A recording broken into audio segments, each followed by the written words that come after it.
Order! Order! You are an incorrigible delinquent at times. Behave yourself, man!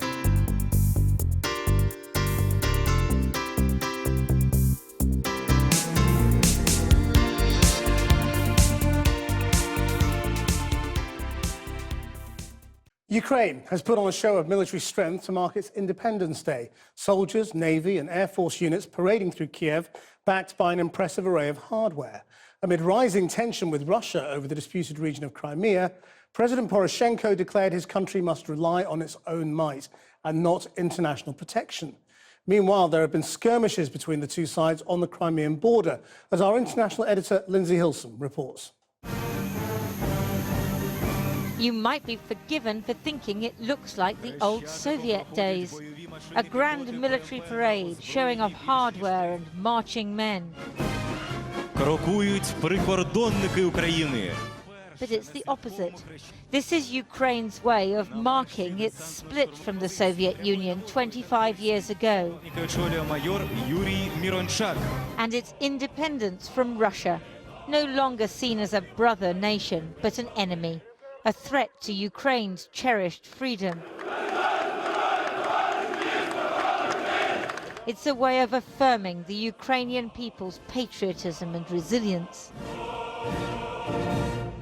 І наші міжнародні партнери з цього параду. This parade signals to our international partners that Ukraine can defend itself but requires more support. Our enemy is a country with territory equal to 1/9 of the land area of the earth and a military budget dozens of times higher than ours. Our parade is also a sign to our enemy that Ukrainians are ready to fight fiercely for their independence. In the east, around the village of Marinka, they're using the hardware for real. Recent weeks have seen an upsurge in fighting between Ukrainian troops and pro-Russian separatists, reportedly backed by regular Russian forces. The 2014 war, in which the eastern Ukrainian provinces of Donetsk and Luhansk effectively split from Ukraine, is supposed to be on hold. But Ukraine's been slow to implement a deal that would make the split permanent. It doesn't look like a ceasefire, or feel it to the Ukrainian troops on the front line. We are not welcome here. Only a few people support us. More than 90% of people here are separatists. They have husbands and sons in the Donetsk People's Republic. We have to put up with it.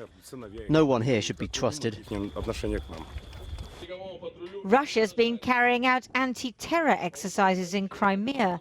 Having annexed the territory in 2014, the Russians now claim that Ukraine sent in saboteurs earlier this month. It appears that our partners in Kiev made a decision to aggravate the situation. Last year, the French and German leaders persuaded President Putin to cease fire in Ukraine. Yesterday, in a three-way call, they asked him to de-escalate the situation again. Today, Ukrainians were singing "Glory to Ukraine" and "Death to the enemy." But they have little chance of reclaiming the territory they lost to Russia. Their Western allies pledge support, but what they really want is quiet. Enmity with an absence of conflict, just like the Cold War. I've been getting